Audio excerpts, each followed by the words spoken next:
تحفظ دین کا کارواں رواں رواں تحفظ دین کا کارواں رواں علماء کا ساتھ لو آؤ سب رب العالمين والصلاة والسلام على سيدنا ونبينا محمد خاتم النبيين وعلى آله وأصحابه أجمعين.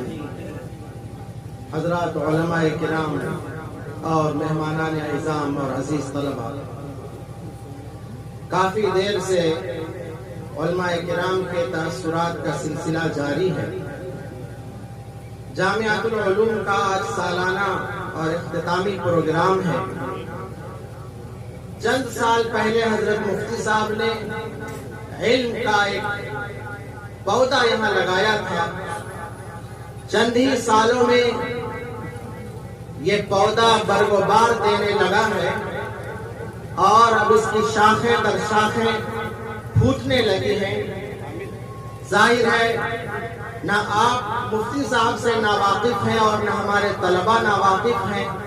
بس ہم دعا کر سکتے ہیں کہ جو یہ کارواں علم کا، افتاء کا، قضا کا یہاں سے چل رہا ہے اور اس کی نئی نئی شاخیں جو بن رہی ہیں، اللہ تعالیٰ ان سب کو توانا اور مستحکم رکھے. یہاں پر جو ہمارے سامعین ہیں ان میں ہمارے طلباء کے ساتھ بیشتر وہ علماء کرام ہیں جو خود بھی ادارے چلا رہے ہیں اور مختلف حیثیتوں سے کام کر رہے ہیں. میں چند باتیں گوش گزار کرنا چاہتا ہوں بہت ہی اختصار میں. میں اپنے فضلاء سے پوچھتا ہوں اور ان علماء سے جو ادارہ چلاتے ہیں کہ ہمارے اداروں کی افادیت پر اور اہمیت پر ہمیں کتنا شرح صدر ہے. ہم ادارہ چلاتے ہیں، ہم بچوں کو پڑھاتے ہیں، ان کی اہمیت پر ہمارا دل کتنا مطمئن ہے، ہمیں خود اپنے نظام پر کتنا شرح صدر ہے اور ہم اس نظام کو آگے بڑھانے کے لیے اس کے جو مقاصد ہے اس کو پورا کرنے کے لیے ہم کتنا کوشاں ہیں. آج کا جو دور ہے بڑا خطرناک دور ہے. آج یہ سمجھنے کی ضرورت ہے کہ اسکول ہے، کالج ہے، یونیورسٹیاں ہیں، لوگ جاتے ہیں، پڑھتے ہیں، انہیں ڈگری چاہیے، انہیں ملازمت چاہیے، انہیں اپنا مستقبل چاہیے. لوگ اپنی روزی روٹی کے لیے ہر جگہ جاتے ہیں پڑھنے کے لیے. ان کے سامنے قوم کا اور ملت کا کوئی مفاد پیش نظر نہیں ہوتا. اگر کہیں طلبہ صرف علم کے لیے پڑھتے ہیں، ملت کے لیے پڑھتے ہیں، اصلاح کے لیے پڑھتے ہیں، سماج کے لیے پڑھتے ہیں، ملک و ملت کے لیے پڑھتے ہیں، وہ صرف یہی مدارس اسلامیہ. اگر کسی جگہ ملک کی تبدیلی کا، سماج کی اصلاح کا کہیں پر فکر کی جاتی ہے، سوچا جاتا ہے، مشورے کیے جاتے ہیں، وہ صرف یہی مدرسے ہیں.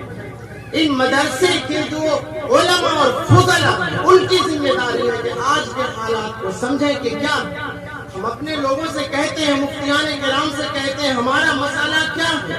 رفع یدین ہمارا مسئلہ نہیں ہے، آمین بالجہر ہمارا مسئلہ نہیں ہے، قرات خلف الامام ہمارا مسئلہ نہیں ہے. ہمارا مسئلہ وہ ارتداد کی لہریں ہیں جو سماج میں چل رہی ہیں. ہمارا مسئلہ وہ سنتیں ہیں جو مٹتی جا رہی ہیں. ہمارا مسئلہ وہ جہالتیں ہیں جو پھیلتی جا رہی ہیں. یہ مسئلے ہمارے ہیں، ان کو سمجھنے کی ضرورت ہے. یہ اختلافی اور فروعی مسائل صرف ترجیحات ہیں کہ مسائل نہیں ہیں. ہندوستان جہاں ہم رہتے ہیں، جو مورخین گزرے ہیں اس ملک کے کی تاریخ لکھنے والے سب نے لکھا ہے کہ یہ جو قوم ہے جس کو ہندوتوا کہا جاتا ہے، ہندوتوا پرستی، جو یہ قوم ہے اس کے لیے اکالت الامم کا لفظ آیا، قوموں کو کھانے والی قوم ہے. یہ جو تہذیب ہے، ہندوتو کی جو تہذیب ہے، یہ تہذیبوں کو نگلنے والی اور قوموں کو کھانے والی تہذیب ہے. یہ جو سکھ تحریک ہے، بدھ تحریک ہے، جین مذہب کی تحریک ہے، یہ سب اصلاحی تحریکات ہیں. یہ سب بت پرستی کی مخالفت میں وجود میں آئی ہیں. یہ سب تحریکیں سماجی تفاوت اور ذات پات کی مخالفت میں، بغاوت میں وجود میں آئی ہیں.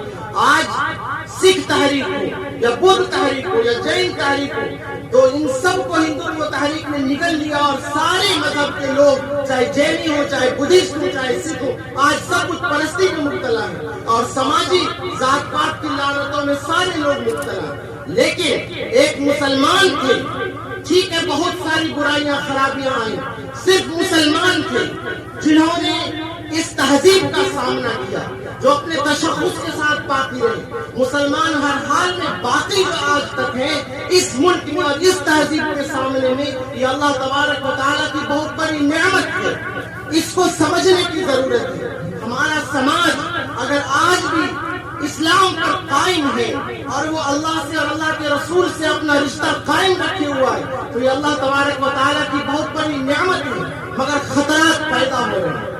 ان خطرات کے لیے ہم تیار ہیں، ان خطرات کے لیے، ان ماحول کو بدلنے کے لیے ہماری کوشش کیا ہونی چاہیے۔ اسی لیے اپنے طلباء سے بھی اور علماء سے بھی ہم درخواست کرتے ہیں کہ دین کے جو بڑے مسائل ہیں وہ ہماری تقریر کا موضوع بننے چاہیے، ایمان موضوع بننا چاہیے، فرائض موضوع بننے چاہیے، سنتیں ہمارا موضوع بننا چاہیے۔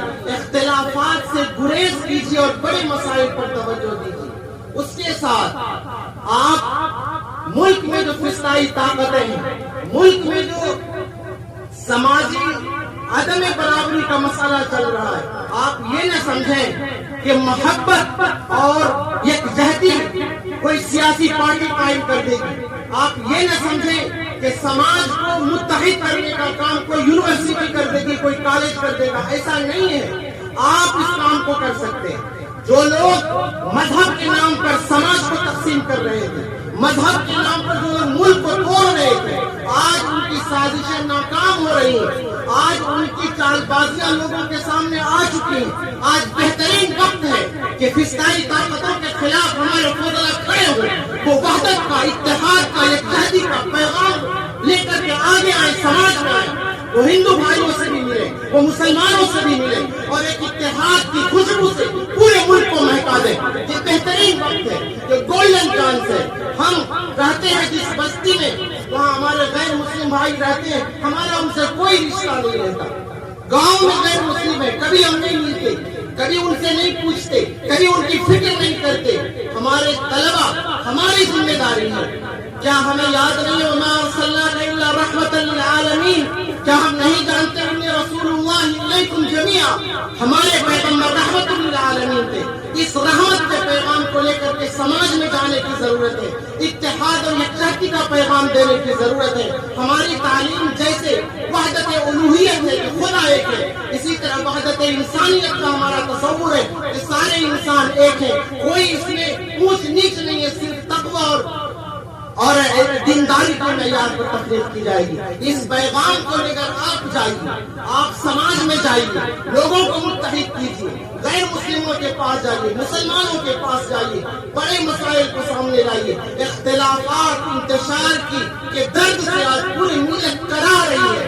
آپ کا کردار کیا ہونا چاہیے اس کو سوچیے، تلاشیے اور اس کی فکر مندی کیجیے، منصوبے بنائیے اور اس کو نافذ کرنے کے لیے آپ میدان عمل میں آئیے۔ یہی میرا ایک چھوٹا سا پیغام ہے اس ادارے کے لیے، ادارے کے اساتذہ کے لیے، ادارے کے طلبہ کے لیے اور بہترین مستقبل کے لیے دعا گو ہوں۔ اللہ تعالیٰ ہم سب کو اپنی مرضیات پر چلائے اور ہمارے ملی تقاضے کو سمجھنے کی توفیق مرحمت فرمائے۔ وآخر دعوانا الحمدللہ۔